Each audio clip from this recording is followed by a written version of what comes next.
Hi எல்லாருக்கும் வணக்கம். நான் உங்களுக்கு சங்கர் விஜய் பேசுகிறேன். இன் கலக்கல் சினிமா. இப்போ நம்ம பார்க்க போகிற ரிவ்யூ என்னன்னா கத்தி சண்டை.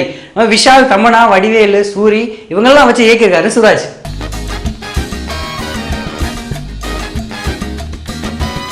கத்தி சண்டை இந்த படத்தோட கதை என்னன்னா பணம் தான் அந்த படத்தோட கதை, அதாவது கருன்னு கூட சொல்லலாம். ஏன்னா இப்போ நடக்கிற சூழ்நிலை தான், அரசியல்வாதியாக இருக்கட்டும், போலீஸாக இருக்கட்டும், இந்த மாதிரியான பெரிய பெரிய கும்பல்கள் வந்து பணத்தை திருடுறாங்க. அது எல்லாத்தையும் வந்து இவர் நல்ல ஒரு மாதிரி நடித்து நம்ம ஹீரோ வந்து எல்லாத்தையும் இந்த பணத்தை பூரா எடுக்கிறாரு. அதாவது 300 கோடி, அந்த 300 கோடியை எடுத்து இவரும் ஓடிடுறாரு. இவரும் நல்லா நடிச்சு இவங்க எல்லாரும் சேர்ந்து அவங்கள தேடுறாங்க.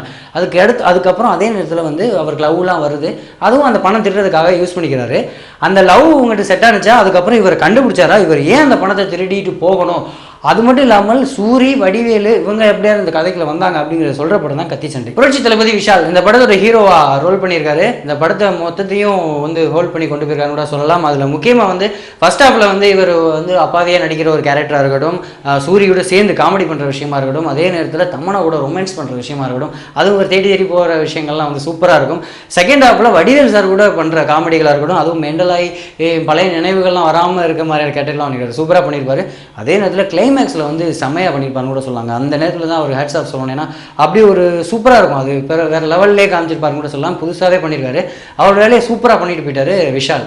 இந்த படத்தில் வந்து இன்னொரு பெரிய ப்ளஸ்ன்னு தாண்டி வந்து எதிர்பார்த்தது யாருன்னா, நம்ம எல்லாருமே எதிர்பார்த்தோம் கம்பேக், அதாவது வடிவேல் சார். அவர் வந்து ஃபர்ஸ்ட் ஹாஃப்லாம் வெயிட் பண்ண வச்சுருக்காங்க. செகண்ட் ஹாஃப் வந்து அப்படியே ஓப்பனிங் சீனே தேட்டரே அதிருது. ஏன்னா நம்ம தலைவர் கபாலியோட மியூசிக் போட்டு அப்படியே வருவார். அவர் சின்ன சின்ன விஷயங்களை கலாய்ச்சிருப்பாங்க. அந்த ஃப்ளைட்டில் வந்து அவரோட ஃபோட்டோ இருக்குது, இந்த மாதிரி நிறைய கலாய்ச்சிருப்பாங்க. அப்புறம் அவர் எல்லாமே ஓகே, அவர் வர சீன்லாம் ஓகே, எதிர்பார்த்த அளவுக்கு வந்து சிரிக்க வச்சிருப்பாருன்னு நினச்சா கொஞ்சம் கம்மி தான். ஏன்னா டைரக்டர் வந்து இவருக்கு வந்து ஒரு கொடுத்த தீனி கம்மி தான் நினைக்கிறேன். ஏன்னா இப்போ எனக்கு வந்து இவர் கம்பேக்கு, அதனால நான் பெருசாக சொல்லணும்னு எனக்கு அவசியம் இல்லை. ஏன்னா நான் ரொம்ப எதிர்பார்த்தேன், நான் மட்டும் இல்லை ஆடியன்ஸு. ஏன்னா அந்தளவுக்கு வெயிட்டாக இருக்கும்னு பார்த்தா இவர் கண்டென்ட் கம்மி. ஆனால் அவரோட விஷயத்த கரெக்டாக ஹோல்ட் பண்ணியிருப்பார், சிரிக்க வச்சிருப்பாரு. நான் எதிர்பார்த்த இப்படின்னு எதிர்பார்த்த வந்து வடிவேல் சார்ட்ட இல்லைன்னு நினைக்கிறேன். இருந்தாலும் வந்து மக்களை வந்து எந்த அளவுக்கு திருப்திப்படுத்திருப்பாருன்னா ஓகே, அவர் பார்த்து சிரிக்கிற அளவுக்கு அவர் எல்லாமே பண்ணிட்டு போயிட்டாரு. அதே நேரத்தில் சூரி, இவரை பற்றி நம்ம கண்டிப்பாக சொல்லணும். ஏன்னா ஃபர்ஸ்ட் ஹாஃபில் சில கெட்டப்புக்கெலாம் போட்டு வருவார். ஃபர்ஸ்ட் ஹாஃப் ஃபுல்லாகவே செம்ம காமெடி பண்ணியிருப்பார்.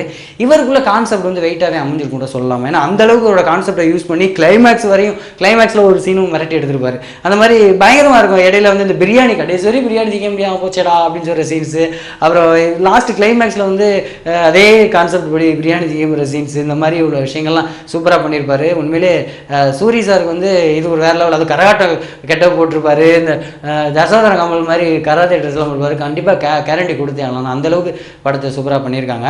அதுக்கப்புறம் வந்து மியூசிக் டைரக்டர் ஹிப்ஹாப் தமிழாக நம்ம சொல்லவே தேவையில்லைங்க. அவர் அந்த ஒரு பாட்டு செம்மையாக இருக்குது, மற்ற பாட்டுலாம் ஓரளவுக்கு ஓகே, பேக்ரவுண்ட் மியூசிக் சூப்பர், இதெல்லாம் ஓகே சூப்பர். ஹீரோயின் தமன்னா பற்றி நான் சொல்லவே இல்லை அப்படின்னு நினைக்கிறீங்க. அவங்க வழக்கம் போல் அந்த ஒரு செக்ஸின்னு சொல்கிற கிளாமரான ஒரு ரோலில் வந்து நடிச்சுட்டு போயிட்டாங்க. அது ஓகே, இதெல்லாம் ஓகே, திருப்தி. கேமராமேன் வந்து சூப்பராக பண்ணியிருக்காரு. எப்படின்னா ஃபர்ஸ்ட் ஆஃப் ஃபுல்லாக அந்த சீன்ஸ், சேசிங் சீன்ஸ்லாம் நிறையா இருக்கும், ஃபைட் சீன் அதெல்லாம் ஓகே. கிளைமேக்ஸ் சீன்லேயும் வந்து அந்த கிராமத்தை காமிக்கிற விஷுவலாக காமிக்கிற வந்து சூப்பராக இருக்கும். அந்த பள்ளிக்கூடம் இடிஞ்சு விழுகிற சீன்லாம் வந்து அதான் அந்த படத்தோட வெயிட்டு, அதை வந்து சூப்பராக காமிச்சு கொடுத்துருப்பாங்க கூட சொல்லலாம். செம்மையாக உள்ளே கொண்டு போயிருப்பாங்க. நிறைய பேருக்கு அந்த கிளைமேக்ஸ் சீன் பார்த்தோன்னா ஐயோ நம்மளும் நம்ம கிராமத்தில் இருக்கலாமோ அப்படிங்கிற ஃபீல்லாம் வரும். அந்த அளவுக்கு சூப்பராக லைட்டிங்லாம் செம்மையாக அமைச்சு கொடுத்துருப்பாங்க. கேமராமேன் சூப்பராக பண்ணியிருக்காரு. அதுக்கப்புறம் எடிட்டர் அவர் வந்து கரெக்டாக சூப்பராக பண்ணி கொடுத்துருக்காரு. ஏன்னா வடிவேல் சார் காமெடியும் கரெக்டாக எடிட் பண்ணியிருக்காரு. ஃபர்ஸ்ட் ஹாஃபில் வந்து செம்ம ஃபாஸ்ட்டாக நம்மளை உட்கார வச்சுக்காங்க கூட சொல்லலாம். அந்தளவுக்கு எடிட்டிங் கை கொடுத்துருக்கு கூட சொல்லலாம். இவங்க எல்லாரும் ஒட்டுமொத்தமாக சுராஜ் சார் வந்து வேலை வாங்கியிருக்காரு. இவரோட படம்னாவே தெரியும், ஹரி சார் மாதிரி மேக்ஸிமம் 80% ஸ்பீடாக போவோம், அடித்து பறக்க விடுவாங்க, அதெல்லாம் இருக்குது ஓகே.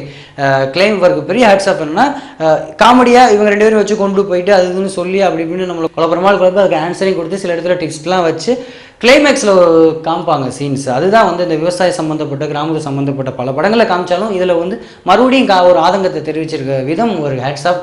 மற்றபடி சில லாஜிக்ஸ் நிறையா, ஃபஸ்ட்டு வந்து நிறைய லாஜிக்ஸ். இவர் போலீஸ் அதிகாரியா, இவர் போயிட்டு போலீஸ் அதிகாரிகிட்ட போய் கமிஷனர்கிட்ட இவர் இருப்பார், விஷால் தங்கச்சியை லவ் பண்ணுவார். அப்போ அவர் யாருன்னே தெரியாமல் வந்து அவங்க இருந்திருப்பாங்க, போலீஸ் இருந்திருப்பார், அதை கண்டுபிடிச்சிருந்துருக்கலாம். அந்த மாதிரி விஷயங்கள்லாம் வந்து கடைசியில் பார்த்தா சிபிஐ அப்படிலாம் சொல்லுவாங்க. அதெல்லாம் வந்து லாஜிக் மிரல், நிறைய இடத்துல லாஜிக் மிரல்.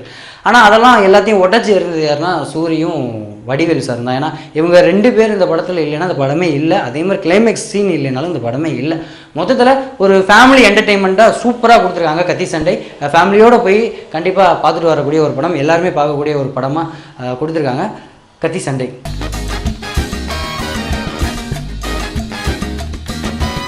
இப்போ என்னோட ரிவ்யூ பார்த்தீங்க இதே மாதிரி மக்களோட ரிவ்யூ எப்படி இருக்குன்னு சொல்லிட்டு பார்க்க போறீங்க. ஃபர்ஸ்ட் கிளாஸாக இருக்குது. வடிவேல் காமெடி சூப்பராக இருக்குது, படம் அருமையாக இருக்குது, பார்க்க அதிரடியாக இருக்குது. வடிவேல் செம்ம பண்ணிட்டு சூரி சார் அமேசிங்காக பண்ணிக்கிறாருங்க. செம்ம சார், படம் செம்ம சூப்பர், படம் சூப்பர் தலைவா. இந்த படம் ரொம்ப நல்லா இருக்கு. என்னோட ரிவ்யூ மட்டும் இல்லாமல் சுட சுட நியூஸ்லாம் நீங்கள் தெரிஞ்சுக்கலாம். ஃபேஸ்புக், ட்விட்டர், கூகுள் மீது என்னென்ன இருக்கோ எல்லாத்துலேயும் போய் கலக்கல் சினிமான்னு ஃபாலோ பண்ணலாம். அதே மாதிரி யூடியூப் போனாலும் சப்ஸ்கிரைப் பண்ணிடுங்க மறந்துடாமல். அப்படியே அந்த ஏரியா பக்கம் வரும்போது சங்கர் விஜயன் என்னையும் ஃபாலோ பண்ணுங்கள். அதுவரை உங்களிடமிருந்து விடைபெறுவது உங்கள் சங்கர் விஜய்.